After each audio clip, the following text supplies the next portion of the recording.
Selamat siang dan shalom kepada kita semua yang telah bergabung di acara Zoom meeting maupun di Facebook dan di YouTube. Hari ini tanggal 30 Mei kita diberkati Tuhan dengan hari baru, hari Senin, untuk boleh melakukan kegiatan-kegiatan apa yang sudah Tuhan rencanakan untuk kita buat. Dan di tengah hari kita terpanggil untuk kembali belajar firman Tuhan, apakah itu Alkitab dan tulisan Roh Nubuat. Untuk memulai acara ini, kita dengarkan lagu pujian yang satu ini.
Amin.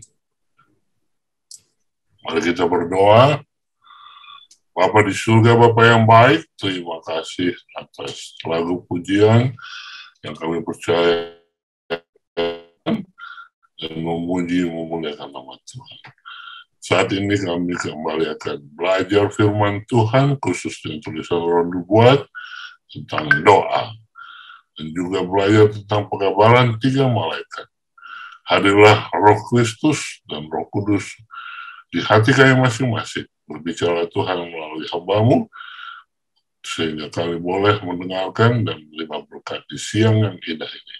Berkati semua yang hadir di Zoom ini maupun di Facebook dan di YouTube. Biarlah semua kami boleh mendapat berkat dan kami siap untuk diubahkan. Di dalam nama Yesus kami berdoa. Amin. Baik, saat ini kita akan belajar firman Tuhan melalui tulisan Roh Nubuat. Kembali kita sambung pelajaran pekabaran 3 malaikat yang hari Kamis lalu. Ini kita harus ulang-ulangi agar kita makin mengerti dan bisa membedakan ya cara kita menginjil dari approach Matius 28, 18, 20. Kita menginjil dengan approach menginjil Injil pekabaran 3 malaikat. Jadi apa pekabaran malaikat pertama?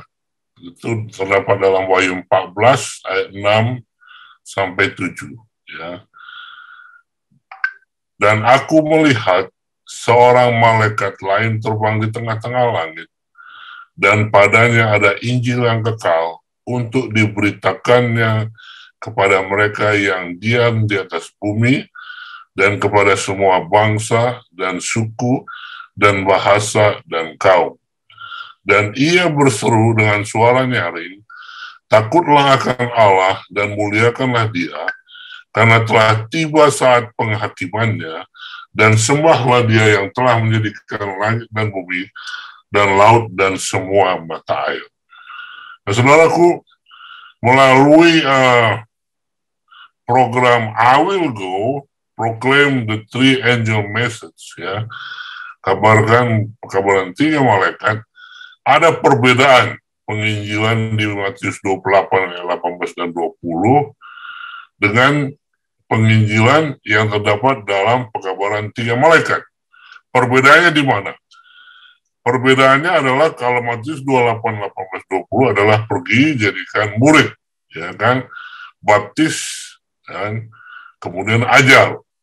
Nah, pekabaran 3 malaikat, penginjilan yang dimaksud dari Matius 28, 18, 20 ada tambahan, ya.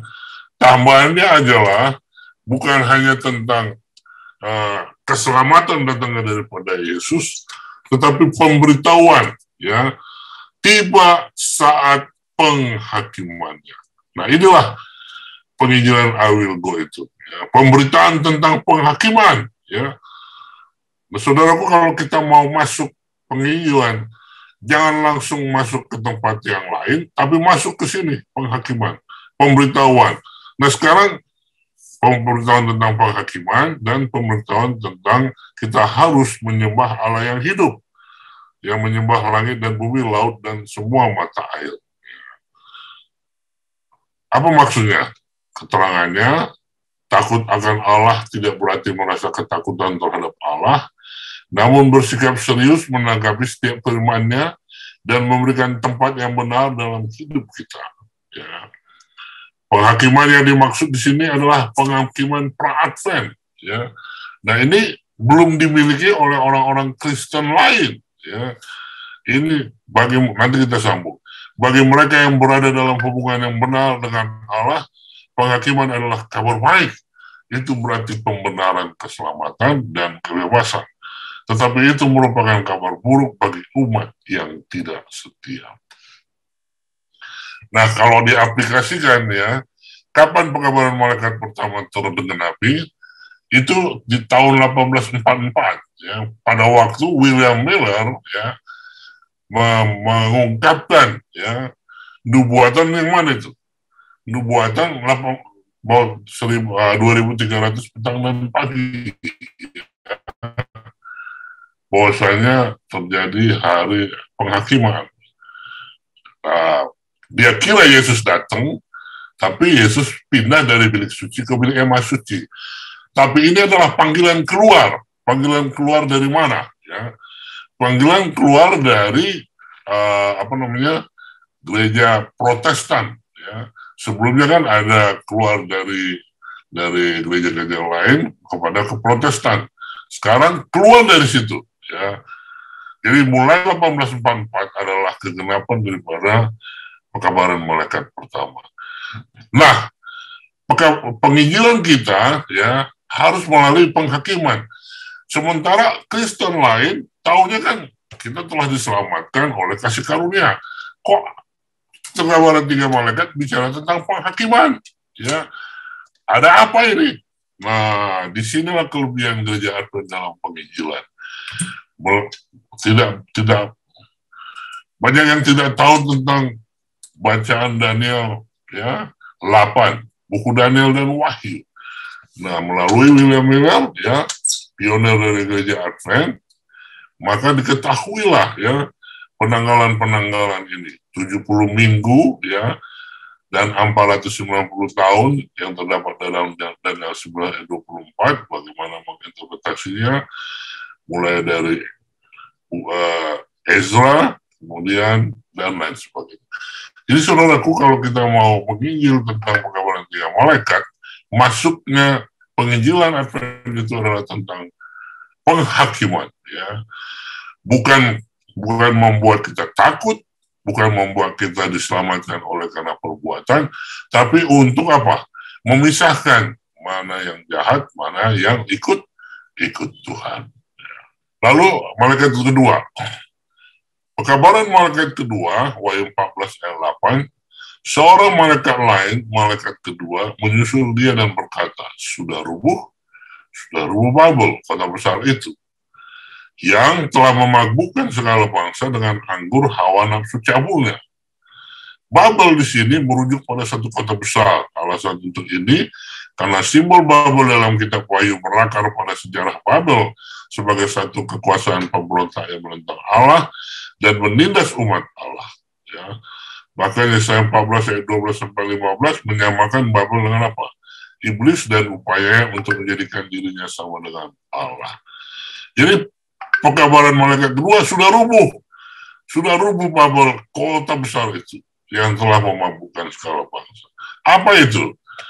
Yang dimaksudkan dengan Babel tadi sudah diterangkan di sini. Sementara anggur di Babylon diisi lambang pengajaran yang menyesatkan. Babylon akan menekankan kekuatan negara untuk memaksakan secara menyeluruh ajaran dan dekret agama palsunya. Ya. Cabul menggambarkan hubungan yang tidak sah antara Babylon dengan bangsa-bangsa. Gereja murtad dengan kuasa sipil. Jemaat seharusnya menikah dengan Tuhannya, tapi yang terjadi sebaliknya. Yang dicari justru dukungan dari kuasa negara. Ia meninggalkan pasangannya lalu melakukan perzindahan rohani. Kapan ini tergenapi? Pekabaran malaikat kedua.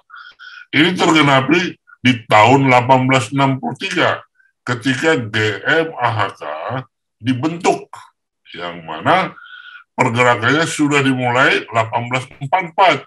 Jadi pekabaran malaikat pertama 1844, kemudian 20 tahun kemudian dibentuk, ya. Jadi sesudah malaikat pertama itulah William Miller yang telah memanggil orang-orang keluar dari Protestan dan Katolik, yang tidak lain itu adalah Ellen White, ya. Kemudian dibentuklah gereja Advent. Dan di saat yang sama, pekabaran malaikat kedua reformasi kesehatan diperkenalkan. Haleluya, ya. Jadi kita terangkan ini. Nah, ini bicara tentang Babel, kita harus bicara sejarah, ya. Sejarahnya. Pokoknya intinya tentang kekacauan, ya, agama dicampur adukan. Besok kita akan coba lihat, ya, ciri khas Babel itu apa dan lain sebagainya. Kemudian malaikat ketiga, ya. Pekabaran malaikat ketiga, Wahyu 14 ayat 9, seorang malaikat lain, malaikat ketiga, menyusul mereka dan berkata dengan suara nyaring, jikalau seorang menyembah binatang dan patungnya itu, dan menerima tanda pada hidungnya atau pada tangannya, maka ia akan minum dari anggur murka Allah yang disediakan tanpa campuran dalam cawan murkanya, dan dia akan disiksa dengan api dan belerang di depan mata malaikat-malaikat kudus dan di depan mata anak domba. Maka asap api yang menyiksa mereka itu naik ke atas sampai selama-lamanya. Siang malam mereka tidak henti-hentinya disiksa. yaitu mereka yang menyembah binatang serta patungnya itu, dan barang siapa yang telah menerima tandanya. Jadi kalau malaikat kedua mengabarkan tentang institusinya, ya. Kalau malaikat ketiga orang yang mengikutnya, ya. Mereka yang mengikut, menyembah patung dan bilang menerima tanda dahi pada tangannya, ya, nasibnya akan seperti ini, ya, menghadapi murka Allah. Dalam perjanjian lama dicurahkannya murka Allah digambarkan secara simbolis sebagai minum dari sebuah cawan. Ngerinya penghakiman atas para penyembah binatang diekspresikan sebagai meminum anggur murka Allah dari dalam piala. Konsekuensinya yang kekal, bukan api itu yang kekal, tapi kata api kekal dalam kitab Wahyu menyatakan pemusnahan.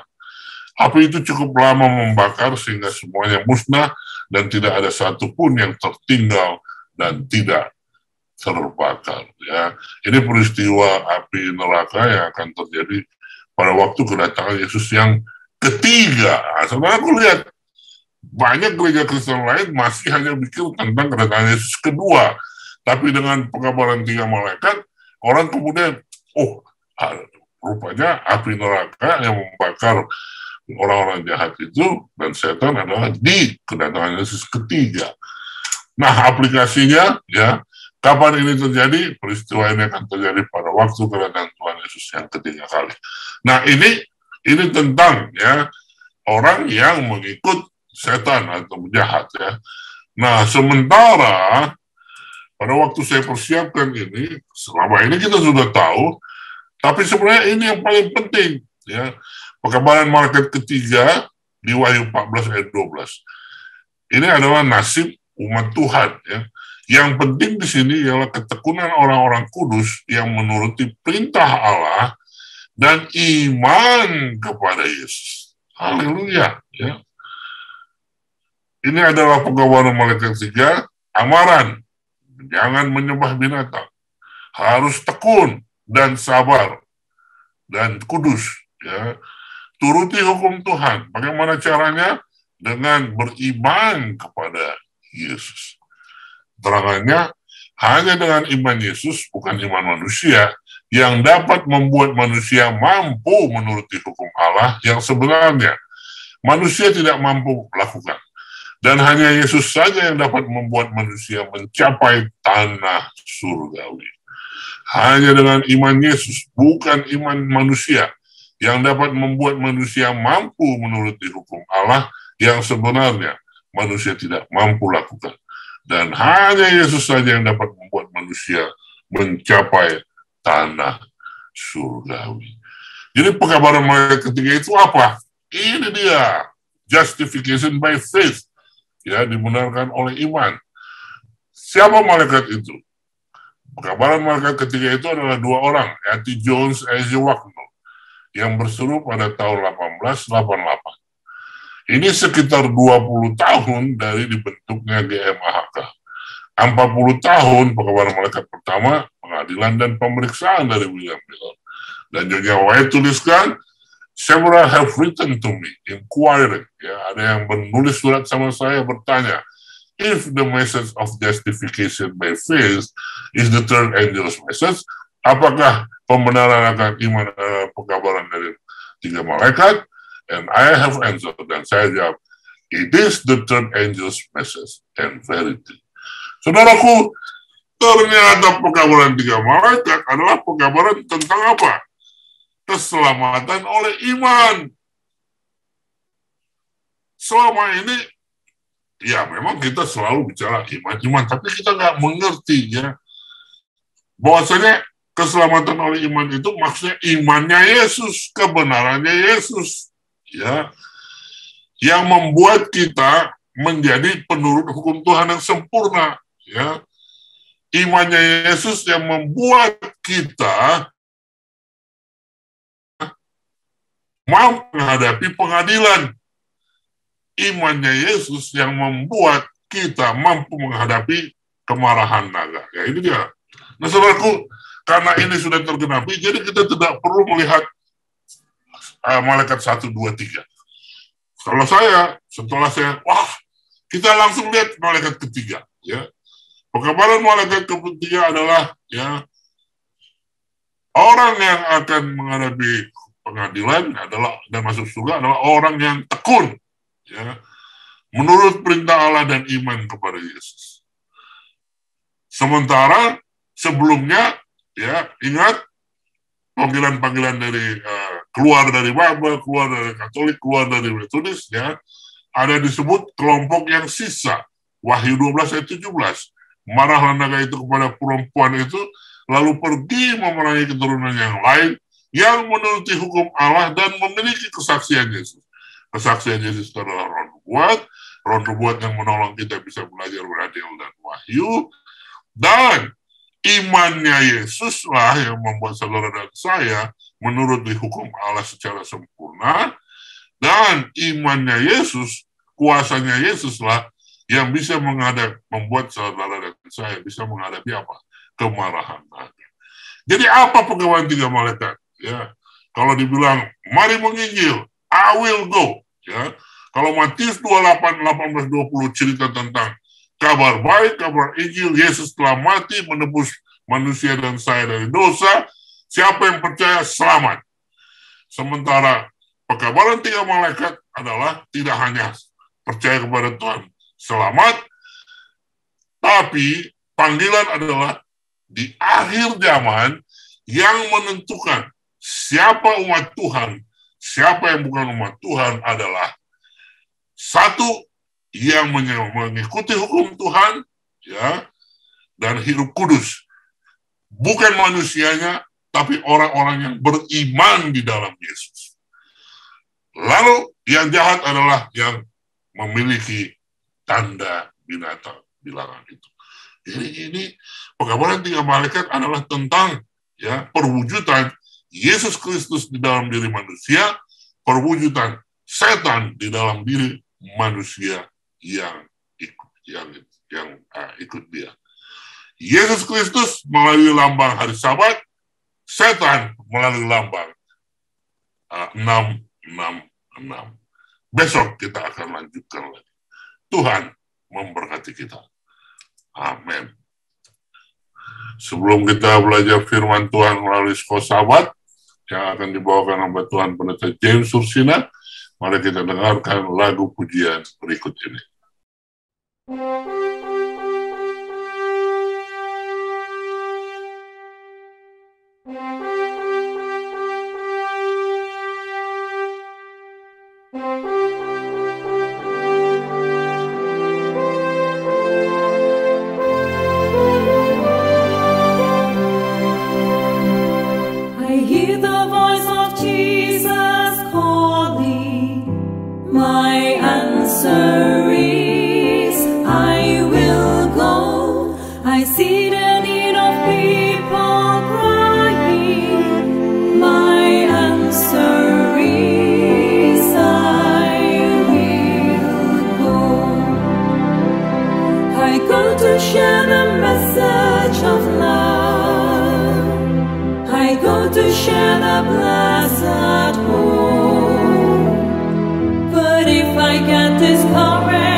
Baik, selamat siang Bapak Ibu, saudara-saudara yang dikasihi Tuhan, Shalom.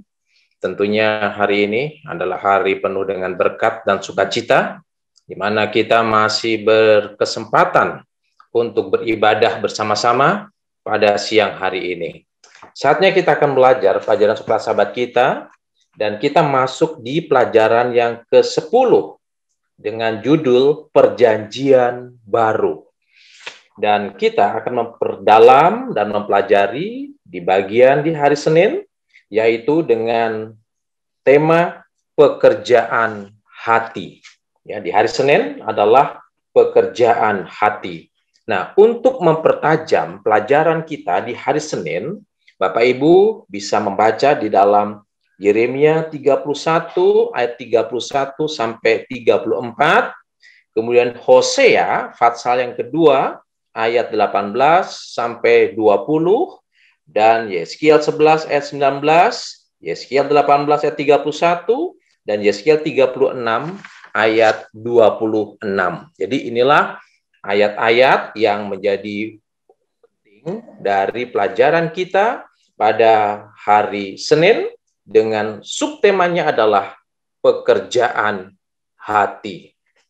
Nah, Bapak, Ibu, saudara-saudara yang dikasihi oleh Tuhan, melalui Nabi Yeremia, Allah menyampaikan satu perjanjian baru sebelum bangsa Israel ditawan di Babylon.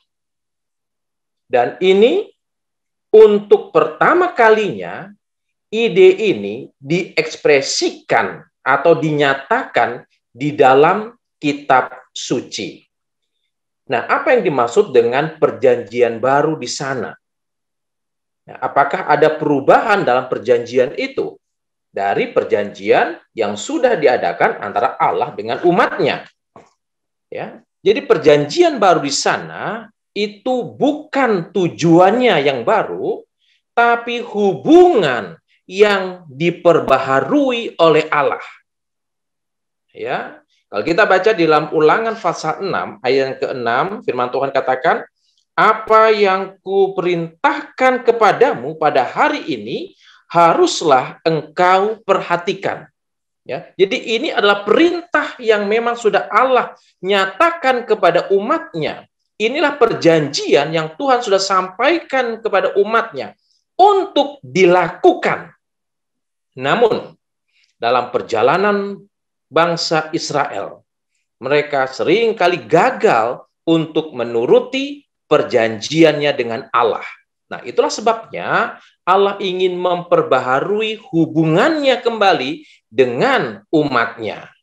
Dan perjanjian baru itu adalah perjanjian yang diperbaharui dalam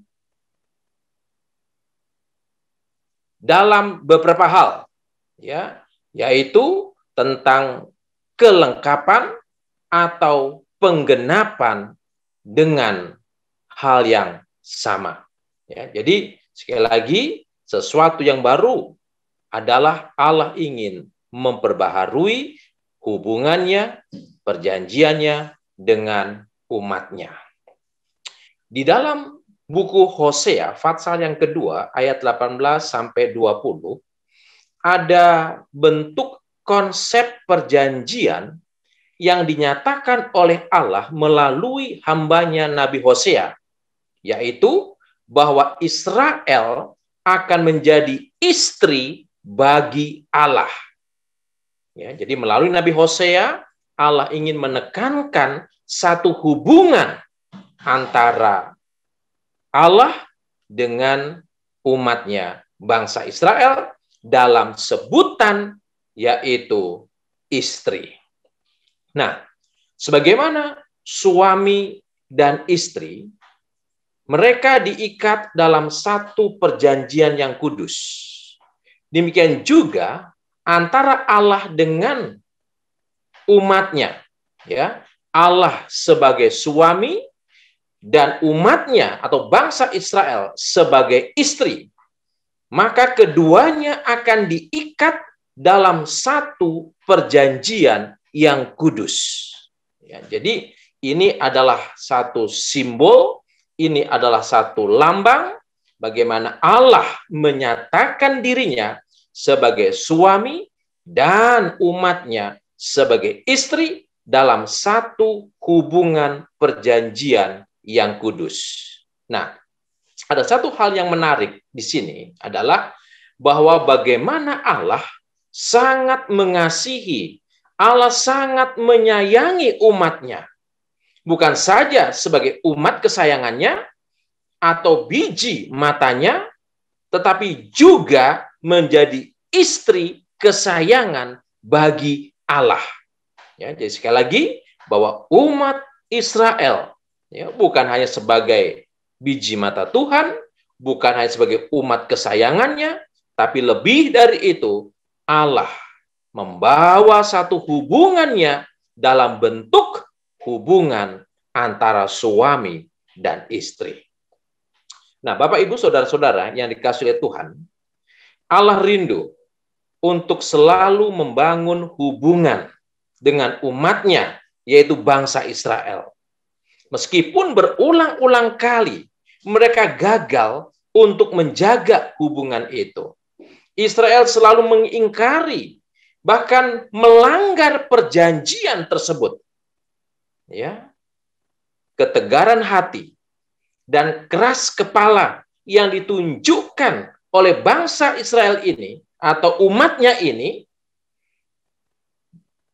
dan pemberontakan yang sering kali mereka lakukan terhadap Allah. Ya, dari dalam perjalanan perjanjian itu seringkali bangsa Israel ini keras tengkuk, keras kepala, tegar hati. Ya, mereka melanggar, mereka memberontak, mereka melawan Allah sebagaimana Allah menginginkan satu hubungan yang harmonis. Kerinduan Allah yang terbesar bagi umatnya adalah agar umatnya bertobat dan menurut terhadap perjanjiannya. Ya, jadi sebagai suami, sebagai Allah bagi umatnya, kerinduan terbesar Allah adalah bahwa umat-umatnya ini menjadi satu umat yang menurut, satu umat yang taat dan bertobat, serta kembali kepada Allah dan melakukan perjanjian-perjanjian yang sudah diikrarkan dengan Allah. Itulah kerinduan terbesar Allah untuk umatnya.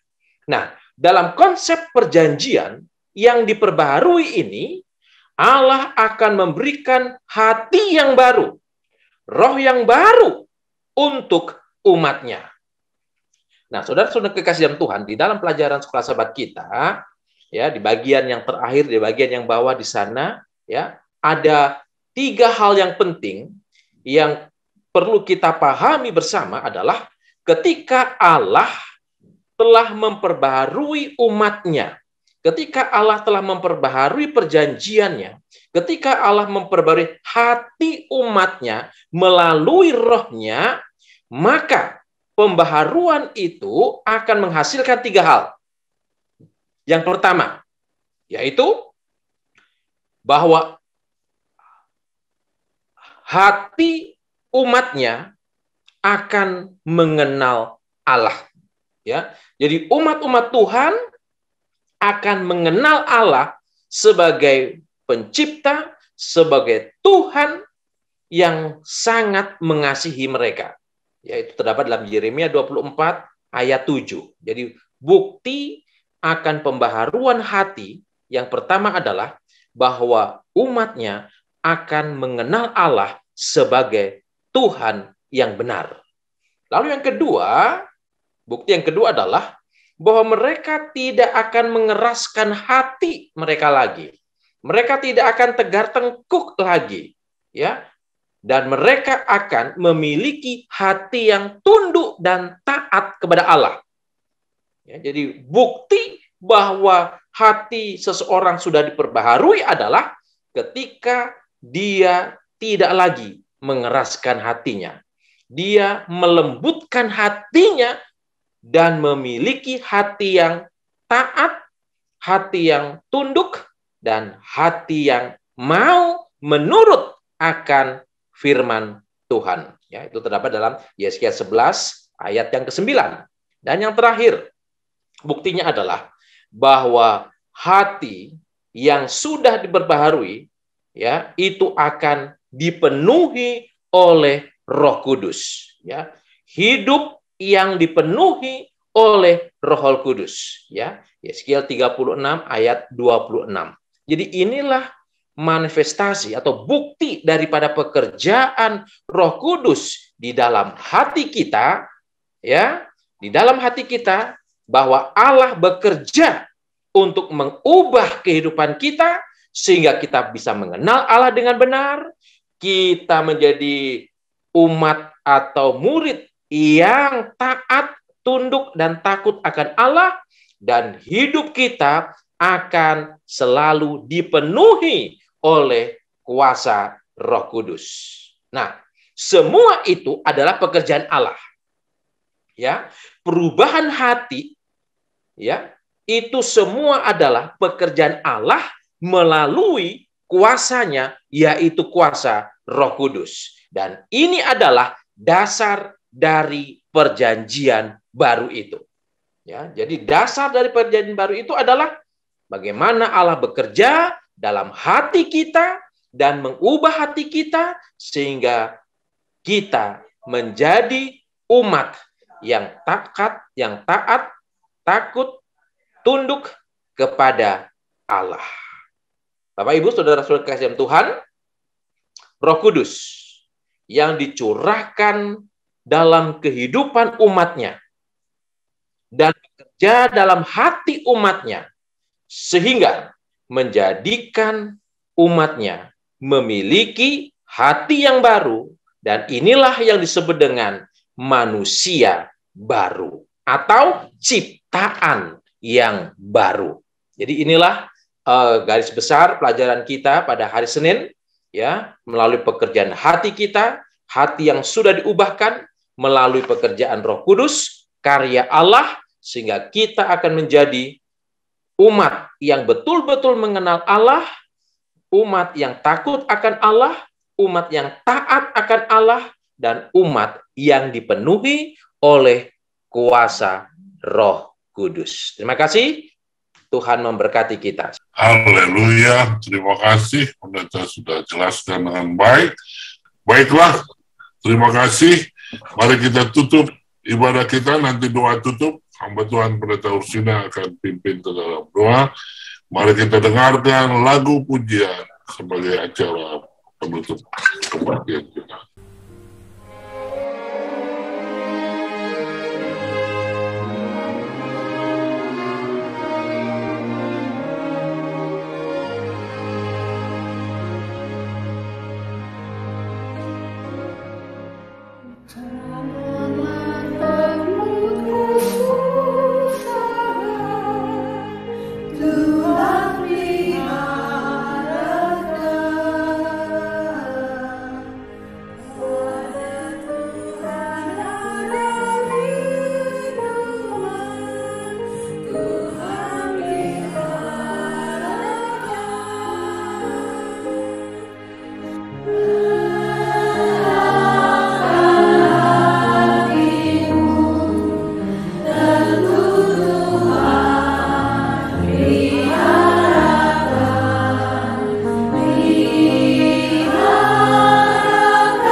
kita sama-sama berdoa.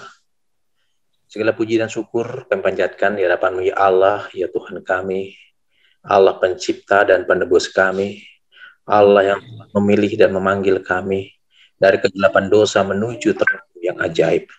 Pada siang ini Tuhan kami bersyukur oleh karena kami memiliki waktu dan kesempatan yang indah di mana kami boleh bersama-sama dengan umat-umat Tuhan bersekutu, beribadah melalui pelajaran Roh Nubuat dan pelajaran diskusi, pelajaran sekolah Sabat.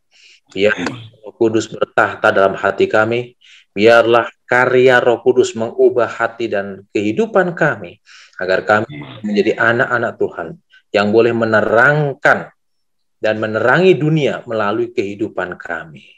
Bapak di surga, berkati masing-masing kami sepanjang hari ini. Biarlah berkat damai sejahtera Tuhan boleh menjadi bagian dalam kehidupan kami, sehingga kami boleh merasakan bahwa betapa indahnya menjadi umat-umat Tuhan. Bapak di surga, kami akan berpisah dari ruangan ini.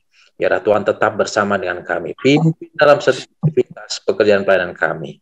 Terima kasih Bapak, terpujilah nama-Mu, dengar doa kami ini.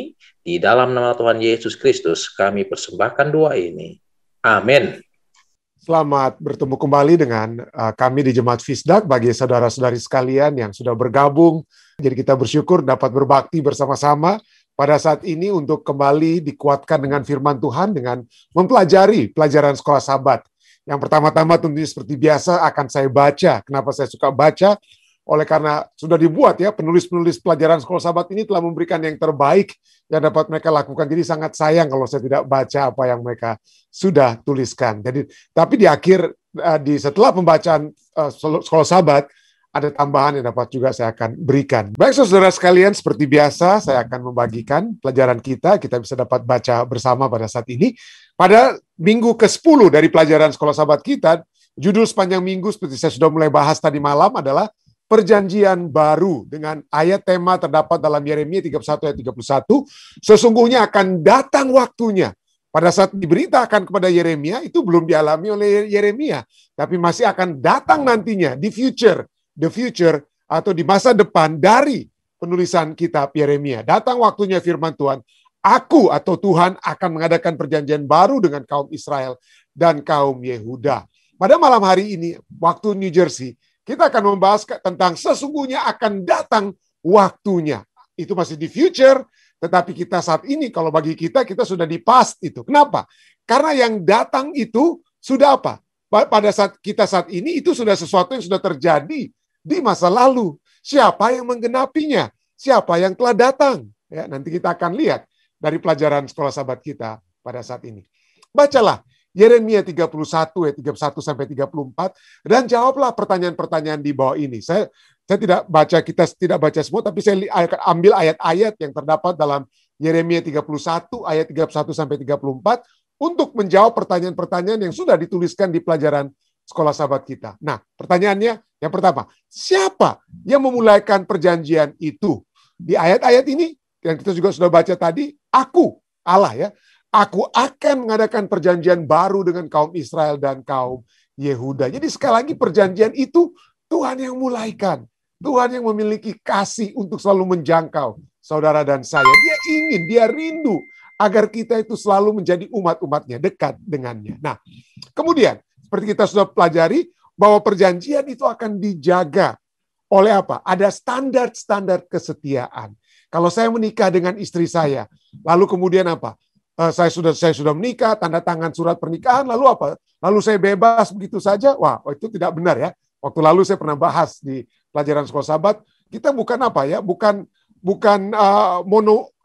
lagi apa? Polimorus, bukan poligami, tapi di Amerika ini ada polimorus. Artinya setelah Anda menikah, Anda ada open marriage. Jadi Anda bebas. Sesudah Anda menikah, itu nggak benar kan? Itu tidak benar. Harus ada standar yang harus kita jaga bersama. Antara saya dan istri saya, kami harus mengikuti norma-norma. Dan itulah hukum di situ ya. Jadi pada saat Tuhan mengatakan ada perjanjian baru, tetap ada hukum di situ. Nah, hukum siapakah yang dibicarakan di sini? Hukum apakah ini? Sekali lagi, kita lihat dari ayat-ayat Yeremia 31 sampai 34, katakan, aku akan menaruh Tauratku. Jadi hukumku, Tuhan yang membuat hukum. Dan hukum Tuhan itu dia buat itu bukan untuk menyusahkan manusia. Kita sudah bahas seringkali, tadi malam juga. Saya bahas bahwa pada saat kita menuruti hukum Tuhan, pada saat kita menuruti kehendak-kehendak Tuhan, justru kita berbahagia. Justru kita dapat bersuka cita. Nah, seringkali orang berpikir tentang hukum sebagai hukuman. Tidak. Alkitab berbicara tentang hukum yang membebaskan. Ya, kehendak Tuhan yang justru membebaskan saudara dan saya. Jadi, aku akan menaruh Tauratku, hukumku, dalam batin mereka, dan menuliskannya dalam hati mereka. Kenapa? Kenapa ini menjadi suatu hal yang baru? Karena sebelumnya itu ditulis di atas 2 loh batu. Ya. Kenapa 2 loh batu? 2 loh batu bukan berarti batu pertama itu hukum pertama sampai ke-4 karena berhubungan dengan Allah, tapi batu kedua hukum ke-5 sampai ke-10 karena itu berhubungan dengan manusia. Tidak ya. Kenapa 2 loh batu? Oleh sebab itu kalau kita melihat pada saat saya dan saudara menandatangani perjanjian perkawinan, kita memiliki 2 apa? Kita kalau zaman dahulu sampai sekarang saya percaya, kita memiliki 2 apa? 2 kopi. 1 kopi untuk saya, 1 kopi untuk istri saya. Jadi dengan kata 2 loh batu itu adalah, dengan kata lain, sesungguhnya 2 loh batu itu 1 untuk Tuhan, 1 untuk manusia. Artinya Tuhan dengan kata lain Tuhan akan apa? Terikat dengan hukum yang Dia tulis sendiri. Jadi Dia apa? Berada di dalam hukum tersebut dengan kata lain ya. Jadi itulah saat itu di zaman perjanjian lama itu ditulis dalam 2 loh batu, tapi di perjanjian baru di dalam hati kita sudah harus kita apa? Harus kita hidupkan. Nah, pertanyaan ketiga. Ayat-ayat manakah yang menekankan aspek hubungan yang Allah inginkan dengan umatnya? Ya, salah satu ada beberapa ayat ya. Salah satu ada 2 yang saya tulis dari Yeremia 31 ayat 31-34. Yang pertama adalah aku akan menjadi Allah mereka dan mereka akan menjadi umatku. Ya, mereka akan menjadi umatku.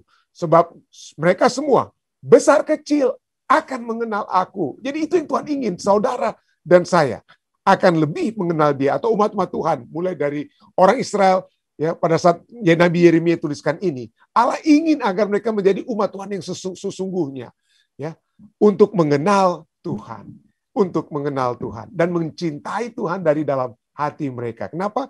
Karena pada zaman Yeremia mereka sudah lari kiri kanan, mulai menyembah berhala-berhala dari bangsa-bangsa sekitar. Dan Tuhan tidak ingin itu terjadi. Yang keempat, pertanyaan keempat. Apakah tindakan Allah yang dilakukan untuk umatnya yang membentuk dasar hubungan perjanjian itu? Jadi tindakan Allah, apa yang Dia lakukan? Oh, Dialah yang membuat perjanjian. Lalu apa lagi ya? Seperti tadi kita sudah baca. Dia akan menjadi Allah mereka. Dia ingin lebih mereka mengenal Dia. Tapi lainnya dapat kita tambahkan apa? Satu poin sini adalah, aku akan mengampuni kesalahan mereka dan tidak lagi mengingat dosa mereka. Ya. Nah, pelajaran sekolah sahabat kita kemudian tuliskan, jelas perjanjian baru bukanlah sesuatu yang berbeda dari perjanjian lama yang dibuat dengan orang Israel di Gunung Sinai. Tidak berbeda dengan kata lainnya. Faktanya, masalah dengan perjanjian Sinai bukanlah karena itu telah tua. Masalahnya adalah karena itu telah hancur. Hancur oleh siapa? Bukan oleh Tuhan yang menghancurkan. Bangsa Israel yang tidak menurut. Bangsa Israel yang telah menghancurkan perjanjian tersebut. Ya, jadi itulah yang menjadi masalah. Ya, nanti kita juga akan lihat tentang hal ini lebih lanjut sepanjang minggu ini. Apalagi ada kata telah tua. Kata Ibrani ada menyebutkan tentang hal tersebut. Nanti kita akan bahas, saudara ya.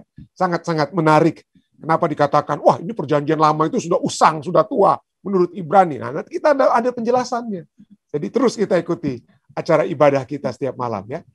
Nah, pelajaran sahabat kita kemudian katakan, jawaban untuk pertanyaan di atas yang terdapat pada 4 ayat itu membuktikan bahwa banyak segi dalam perjanjian lama tetap ada dalam perjanjian baru. Yaitu apa? Ada Tuhan pemberi perjanjian, ada umat-umat yang sama yang diberikan perjanjian, ada hukum yang diberikan, tapi gantinya hukum itu ditulis di 2 loh batu, tapi sekarang di dalam apa? Batin atau hati manusia. Jadi dengan kata lain tidak ada yang berbeda, tapi tidak ada yang radikal, ada yang terputus, ya, tidak ada yang digantikan sama sekali, tidak. Tapi apa yang dikatakan perjanjian baru, ya, perjanjian baru adalah satu perjanjian yang dibarui atau diperbaharui, renewed, not completely new, renewed.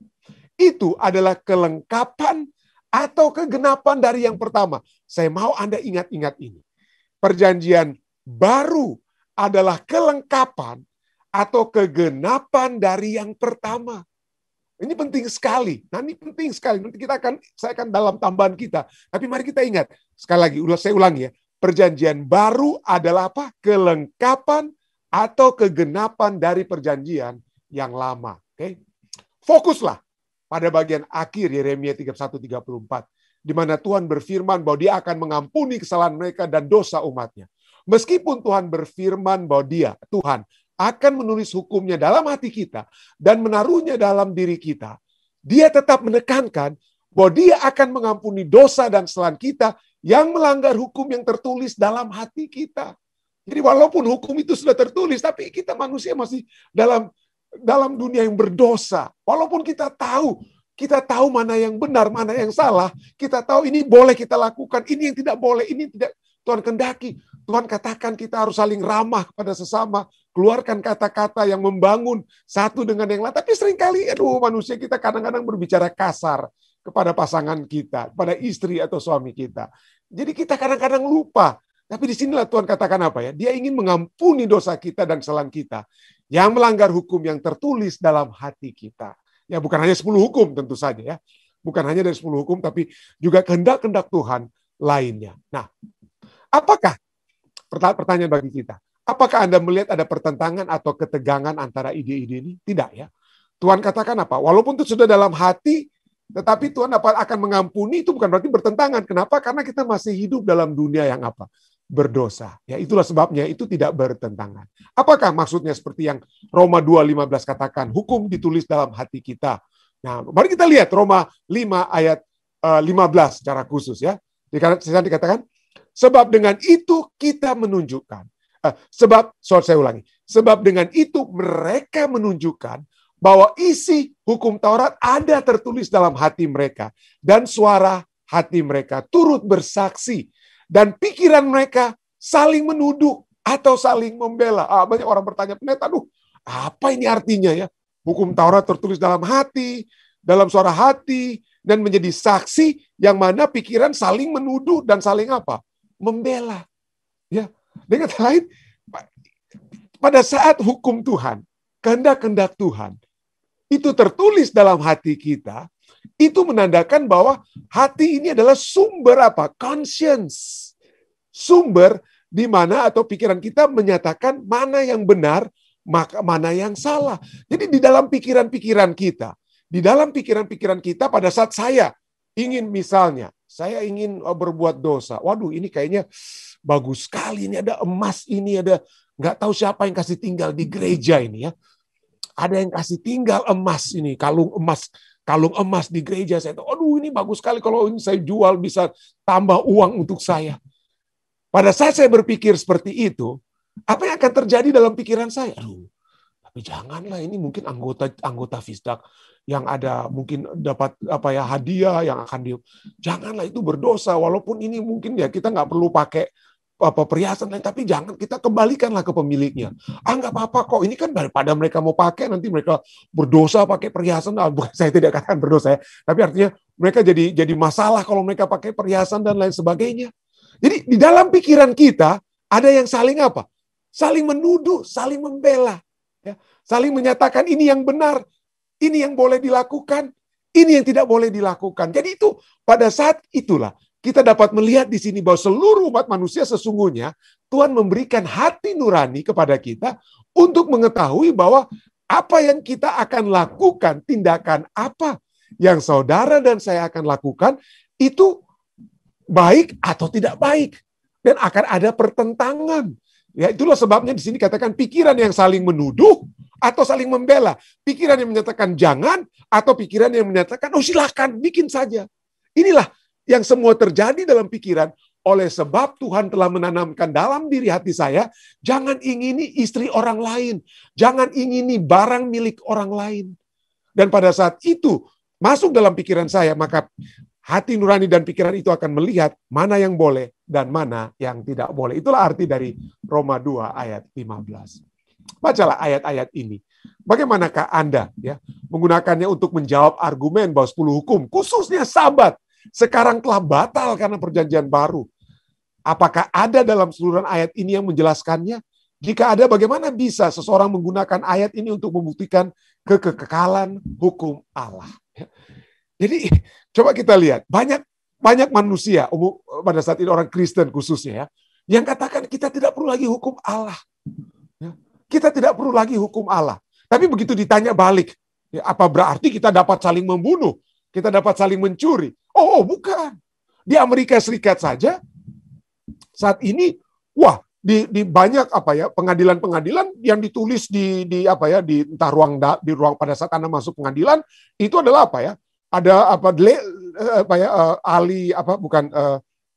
ratu atau dewa pengadilan istilahnya yang memegang 10 hukum, atau dengan kata lain 10 hukum itu ada di banyak pengadilan Amerika. Kenapa? Karena orang Amerika sekalipun menyadari bahwa kita memerlukan standar untuk menentukan mana yang boleh dan mana yang tidak boleh. Ya. Kalau kita tidak ada memiliki standar, orang saling bunuh-membunuh, maka ya, kalau ada yang katakan, kita tidak perlu lagi 10 hukum. Kita tidak perlu lagi 10 hukum. Apakah berarti kita bebas membunuh? Itu tidak bisa terjadi. Saat ini saja ya. Sahabat, lalu saya berbicara tentang penembakan di San Jose. Ya, 9 orang yang ditembak mati. Hanya ada seorang penembak, dia tembak sahabat-sahabat di tempat kerja, mati. Itu hari Minggu lalu. Hari ini di Amerika Serikat, di Florida ada orang yang di depan klub di Florida, di Miami, lalu dia tembak saja begitu saja. Dia tembak bagaikan tembak apa? Kayak kita semprot baygon untuk kasih mati nyamuk begitu, seperti begitu Saudara. Dia tembak, 20 orang terluka kena tembakan, 2 yang mati. 2 yang mati. Begitu gampang sekali saat ini. Seakan-akan ya di Amerika main tembak begitu saja orang. Tidak tahu, tidak kenal siapa, tapi mereka main apa? Tembak. Dan sejak tahun 1990, itu 1990 itu berapa puluh tahun lalu ya, lebih daripada 21 tahun lalu. Time Magazine sudah menuliskan, enough, cukuplah ini tembak-menembak di Amerika Serikat ini. Tetapi itulah, ya, karena manusia tidak lagi merasa memiliki standar ya. Saya lakukan apa yang saya mau lakukan. Ini kebebasan saya kan bebas. Ya, nggak perlu lagi hukum.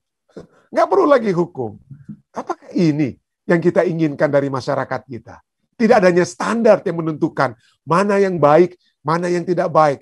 Kalau kita tahu membunuh, Alkitab sudah katakan jangan kamu membunuh. Bersinah, Alkitab sudah katakan jangan kamu bersinah. Mencuri, Alkitab katakan jangan kamu apa? Mencuri atau mengingini milik orang lain. Nah, ini bukan saja di Amerika ya, tembak-menembak di Indonesia. Hari ini di Indonesia, hari ini koran berita di Tribun ya dikatakan 2 ibu rumah tangga jadi dalam kasus pembunuhan cuma lantaran tidak dipinjami uang. Jadi saya bilang gimana ya? Kita sudah tahu mana yang baik untuk dilakukan, mana yang tidak baik, dan sekarang banyak umat Kristen katakan, wah tidak perlu lagi hukum. Ya, nggak perlu hukum. Tuhan sudah salibkan. Nah, nanti kita akan coba jelaskan apa itu.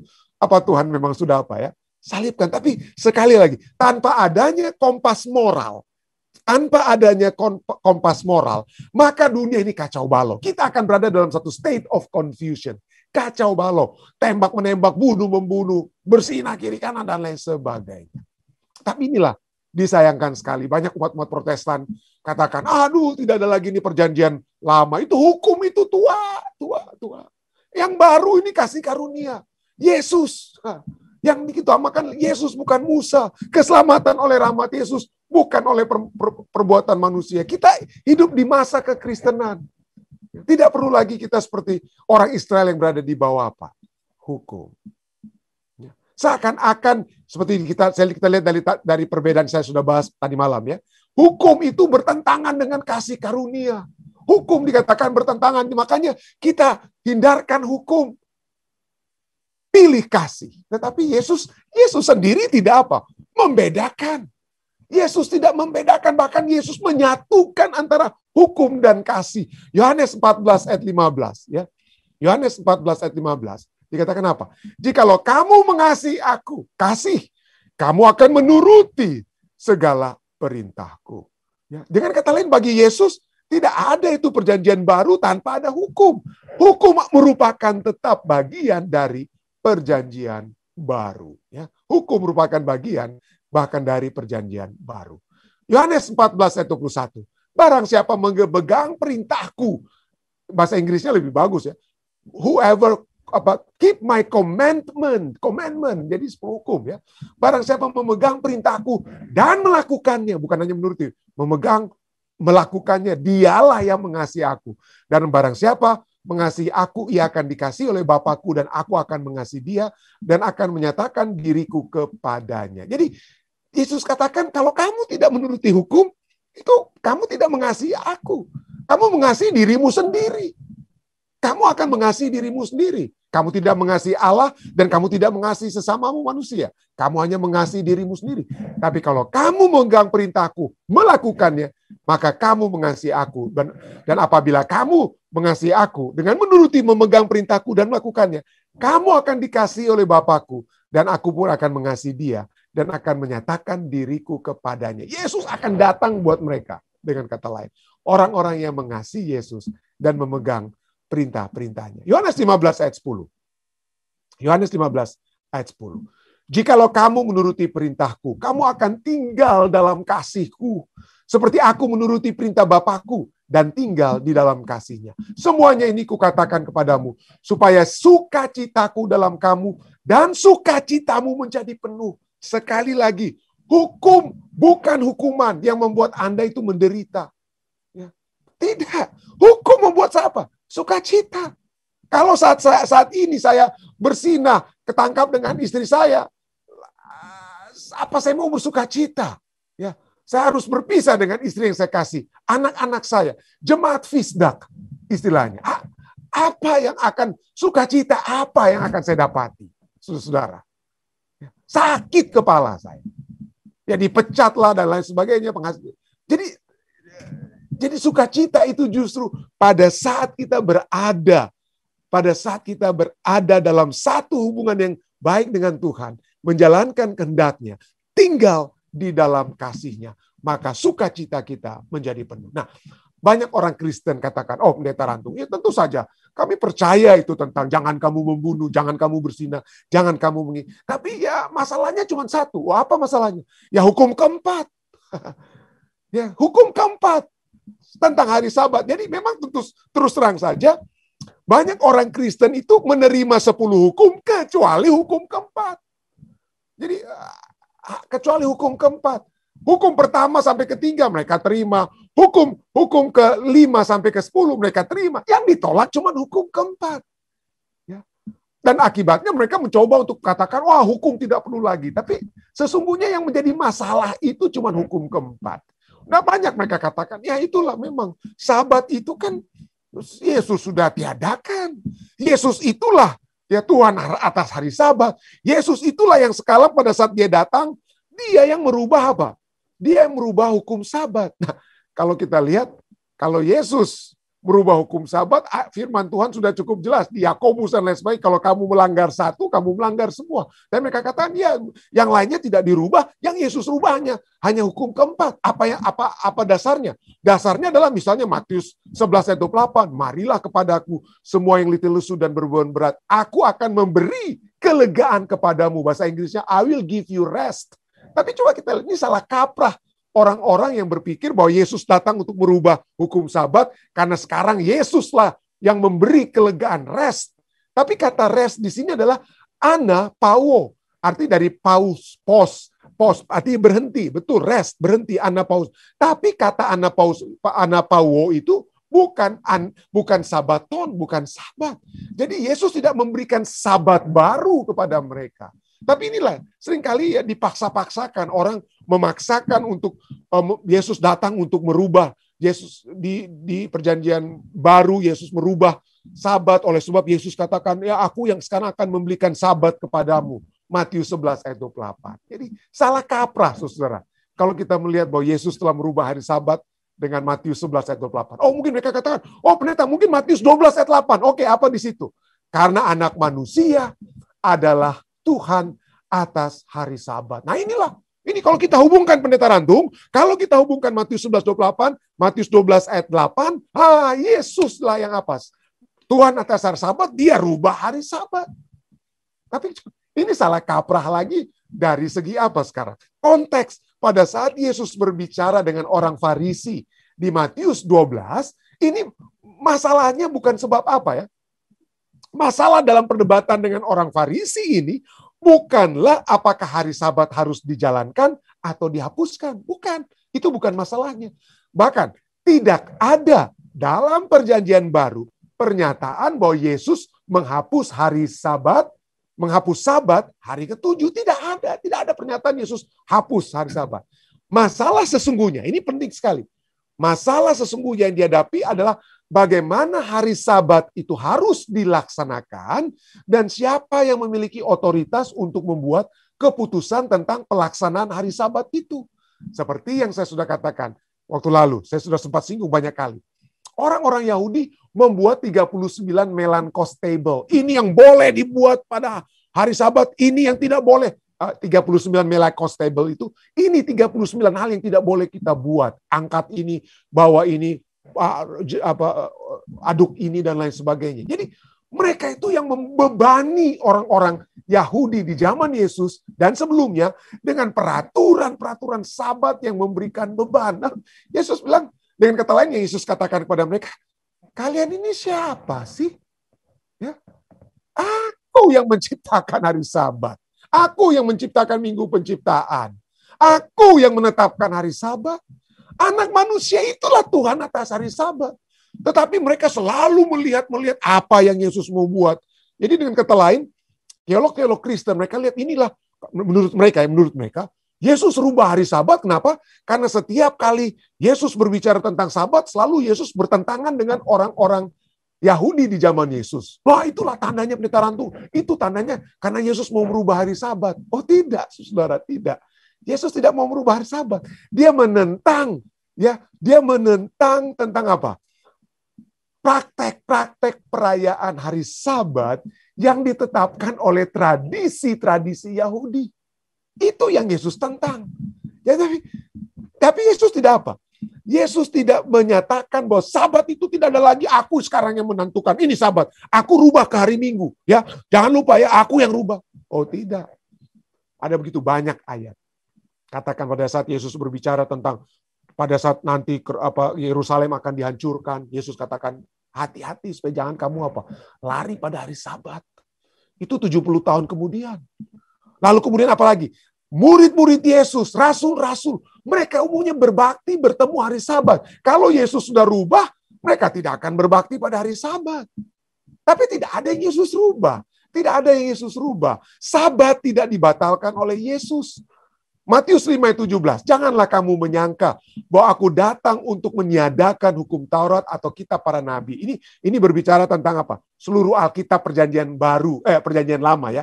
Mulai dari Torah ya, hukum Taurat, dan juga kitab para nabi. Tapi ini juga dapat menunjuk kepada the commandment of God ya. Aku datang bukan untuk meniadakan hukum Taurat atau kitab para nabi. Aku datang bukan untuk meniadakannya, melainkan untuk menggenapinya. Nah, sering kita dengar ayat ini. Tapi malam ini coba kita lihat kata menggenapinya, bahasa Grekanya adalah plero. Arti daripada plero adalah to make full, menggenapinya, melengkapinya, komplit, memenuhinya. Tapi ada lagi yang isinya, ada poin lain yang lebih penting dari kata plero. Kata plero itu berarti apa?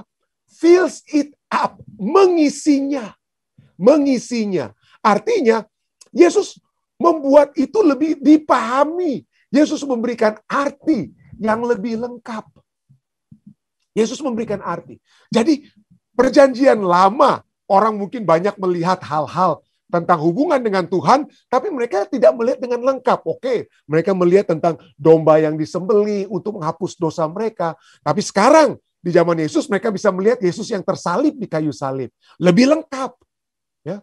Lalu apalagi? Ada begitu banyak hal-hal yang dilakukan oleh orang Israel dulu, tetapi sekarang mereka dapat melihat lebih nyata karena apa yang Yesus katakan dan apa yang Yesus lakukan. Misalnya apa, saudara? Misalnya, apa yang arti yang lebih lengkap yang Yesus buat dalam Matius 5. Matius 5:17, aku datang untuk menggenapinya. Bahasa artinya lain, aku datang bukan untuk meniadakan hukum, melainkan untuk memberi arti yang lebih lengkap. Apa yang lebih lengkap? arti yang lebih lengkap dari hukum-hukum Tuhan yang Yesus buat. Ini Yesus katakan ini dalam Matius 5 ayat 27-28. Kamu telah mendengar, jangan bersinah. Itu sudah ada dalam hukum, bukan? Ada ya, jangan bersinah. Lebih lengkapnya apa yang Yesus buat? Yesus buat apa? Tetapi aku berkata kepadamu, setiap orang yang memandang perempuan serta menginginkannya sudah bersinah dengan dia di dalam apa? Hatinya. Jadi hukum ini sekarang mendapatkan arti yang lebih lengkap. Jadi saudara-saudara, orang-orang Kristen Protestan yang menyatakan hukum dirubah oleh Yesus salah kaprah. Ya. Bukan berarti Yesus apa? Menggantikan hukum dengan hukum yang lain. Tidak.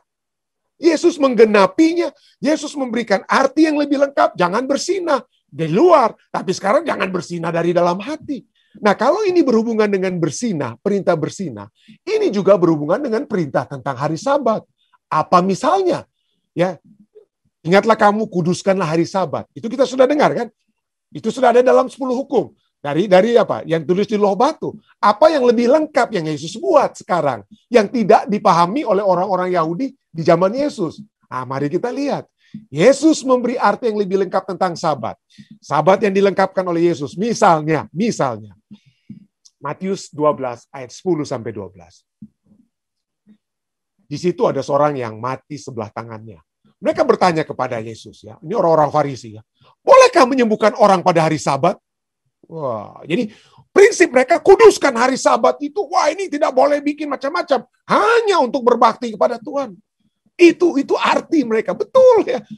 Sabat untuk apa? Berbakti kepada Tuhan. Ya, betul. Tapi ini mereka mau jebak. Pemahaman mereka itu orang Jakarta bilang cetek. Pendek. Yesus sekarang ingin penuhi pemahaman mereka. Inilah. Mereka katakan apa? Bolehkah menyembuhkan orang pada hari Sabat? Maksud mereka, orang-orang Yahudi ini, ialah supaya dapat mempersalahkan dia. Ayat 11.